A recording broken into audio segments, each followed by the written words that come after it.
بسم اللہ الرحمن الرحیم۔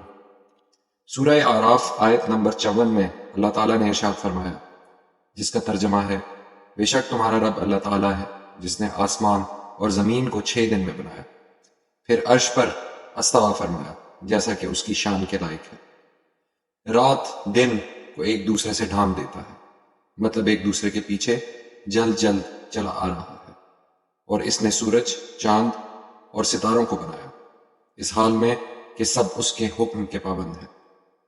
سن لو، پیدا کرنا اور تمام کاموں میں تصرف اسی کے لائق ہے۔ اللہ بڑی برکت والا ہے جو سارے جہانوں کا رب ہے۔ یہ کائنات ہمیشہ کے لیے نہیں ہے، یہ خاص مدت تک رہے گی۔ کائنات کے وجود میں آنے سے پہلے ہر طرف نور کے چھوٹے چھوٹے ذرات تھے جن میں اس وقت حرارت نہیں تھی۔ کائنات کی تخلیق کے پہلے مرحلے میں اللہ تعالیٰ نے اس نور سے انسانی ارواح اور ملائکہ کو پیدا کیا۔ انسانی ارواح میں سب سے پہلے حضرت محمد صلی اللہ علیہ وآلہ وسلم کی روح کو پیدا کیا گیا۔ یہ عالم ارواح کی دنیا تھی جہاں جسم نہیں تھا۔ حضرت آدم علیہ السلام سے لے کر آخری انسان جو اس دنیا میں آئے گا قیامت تک، وہاں سب کی روحیں موجود تھیں، اور پھر ان کو سلا دیا گیا۔ سائنس کے نظریے کے مطابق پھر اس نور میں بہت بڑے بڑے ایکسپلوژنز ہوئے، گیلیکسیز بنی، جس کی وجہ سے سیارے اور ستارے وجود میں آئے۔ ان میں سے ایک سورج ہے، اور نہ جانے کتنے ہی ایسے سورج ہیں اس کائنات میں جس کے گرد سیارے اور ستارے گردش کر رہے ہیں۔ اسی میں سے ایک سیارہ ہمارا بھی ہے، یہ بھی سورج کی طرح آگ سے بنا ہوا ہے۔ پھر یہ ٹھنڈا ہونا شروع ہوا، اس میں سے نکلے ہوئے بخارات نے ایٹماسفیئر کی شکل اختیار کرنا شروع کر دی۔ پھر اس ایٹماسفیئر کے اندر گیسز کے آپس کے ریاکشن سے پانی بنا، اور ہزاروں لاکھوں سالوں تک پانی برستا رہا۔ اس سے سمندر وجود میں آئے، اور پھر اسی پانی سے دنیا میں حیات کا آغاز ہوا۔ دوسرے مرحلے میں انہی ایکسپلوژن سے جو حرارت پیدا ہوئی، اس آگ سے تیسری مخلوق پیدا کی جو جنات ہیں، یہ آگ سے بنائے گئے ہیں۔ سورہ ہود آیت نمبر 6 میں اللہ تعالیٰ نے ارشاد فرمایا، اور اس نے بنائے آسمان اور زمین 6 دن میں، اور اس کا عرش پانی پر تھا۔ یعنی زمین اور آسمان کی پیدائش سے پہلے اللہ تعالیٰ نے پانی کو بنایا، اور پھر ہر جاندار کو پانی سے پیدا کیا۔ یمن کے کچھ لوگ آپ صلی اللہ علیہ وآلہ وسلم کے پاس آئے، اور انہوں نے دریافت کیا کہ یا رسول اللہ، دنیا سے پہلے کیا تھا؟ آپ صلی اللہ علیہ وآلہ وسلم نے فرمایا، دنیا کے وجود میں آنے سے پہلے اللہ تعالیٰ کی پاک ذات تھی، اس سے پہلے کچھ بھی نہیں تھا، اور اللہ تعالیٰ کا عرش پانی پر تھا۔ اللہ تعالیٰ نے زمین اور آسمان کی تخلیق سے 50,000 سال پہلے سب کچھ لوح محفوظ میں جمع کر دیا تھا۔ جب اللہ تعالیٰ کا عرش پانی پر تھا، تب سب سے پہلے اللہ تعالیٰ نے قلم کو پیدا کر کے اس کو حکم دیا کہ لکھ۔ قلم نے دریافت کیا کہ کیا لکھوں؟ اللہ تعالیٰ کی طرف سے حکم ہوا کہ جو کچھ قیامت تک مقرر ہوگا وہ سب لکھ لو۔ تو قیامت تک جو کچھ ہونے والا ہے وہ سب کچھ قلم نے لکھ دیا۔ اللہ تعالیٰ فرماتے ہیں کہ اسی نے زمین کو پیدا کیا 2 دن میں، پھر اس نے زمین کے اوپر پہاڑ قائم کر دیے، اور زمین پر رہنے والوں کی غذائیں، طرح طرح کے میوے، درخت، پھل، حیوانات اور کانے وغیرہ اسی زمین پر پیدا کی۔ یہ سب کچھ 4 دن میں مکمل ہوا۔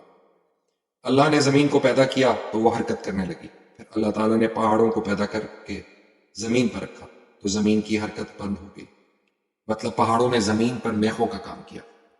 پھر اللہ تعالیٰ نے آسمان کی طرف توجہ فرمائی جب وہ دھواں سا تھا، اور 2 دن میں 7 آسمان بنائے، اور ہر آسمان میں ان کے مناسب حکم بھیج دیے۔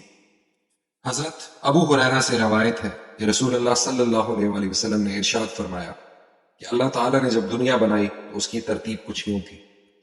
ہفتے والے دن مٹی پیدا کی، اتوار کو پہاڑ، پیر کو درخت، منگل کو تکالیف، جراثیم، بیماریاں اور مسائل پیدا کیے، بدھ کو نور، جمعرات کو چوپائے پیدا کر کے زمین میں پھیلا دیے، اور جمعے کے مبارک دن عصر سے رات کے درمیان حضرت آدم علیہ السلام کو پیدا کیا گیا، اور جنات کو 2000 سال پہلے ہی آگ سے پیدا کر دیا گیا تھا۔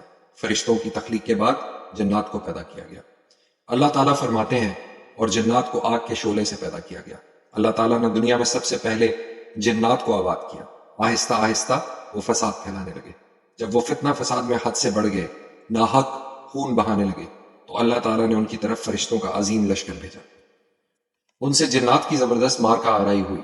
اس مارکہ آرائی میں فرشتوں نے جنات کو تہس نہس کر دیا، اور وہ سمندروں کے جزیروں میں پناہ لینے پر مجبور ہو گئے۔ زمین کے ہر بر اعظم سے انہیں جلا وطن کر دیا گیا، چنانچہ آج تک ان کا مسکن یہی جزیرے، جنگلات اور پہاڑ ہے۔ اللہ تعالیٰ نے جب فرشتوں کو مخاطب کیا کہ میں دنیا میں اپنا خلیفہ یعنی نائب بنانے والا ہوں۔ تو فرشتے جواب میں فرماتے ہیں کہ کیا تو زمین میں ایسا نائب بنانا چاہتا ہے جو فساد پھیلائے اور خون بہائے، حالانکہ ہم تیری حمد کے ساتھ تیری تسبیح بیان کرتے ہیں اور عبادت میں مشغول رہتے ہیں۔ جواب میں اللہ تعالیٰ نے فرمایا میں جو کچھ جانتا ہوں وہ تم نہیں جانتے۔ حضرت آدم علیہ السلام کی تخلیق مٹی سے ہوئی۔ ان کی نہ کوئی ماں ہے اور نہ باپ، چنانچہ اللہ تعالیٰ نے ان کو مٹی سے بنایا۔ جب اللہ تعالیٰ نے آپ کو پیدا کرنے کا ارادہ فرمایا تو حضرت اسرائیل علیہ السلام کو حکم دیا کہ زمین سے ایک مٹھی مٹی لائے۔ حکم خداوندی کے مطابق حضرت اسرائیل علیہ السلام نے آسمان سے اتر کر زمین سے ایک مٹھی مٹی اٹھائی۔ پوری زمین کی اوپری پرت چھلکے کی مانند اتر کر آپ کی مٹھی میں آ گئی۔ اس میں 60 رنگوں اور مختلف کیفیتوں والی مٹی تھی، یعنی سفید و سیاہ، سرخ و سبز رنگوں والی اور نرم و سرد، نمکین اور پھیکی وغیرہ کیفیتوں والی مٹی شامل تھی۔ پھر اس مٹی کو مختلف پانیوں سے گوندنے کا حکم دیا گیا، چنانچہ ایک مدت کے بعد یہ چپکنے والی مٹی بن گئی۔ پھر ایک مدت تک مزید گوندی گئی۔ پھر اس مٹی سے حضرت آدم علیہ السلام کا پتلا بنا کر جنت کے دروازے پر رکھ دیا گیا۔ پھر اللہ تعالیٰ نے روح کو داخل کرنے کا حکم فرمایا۔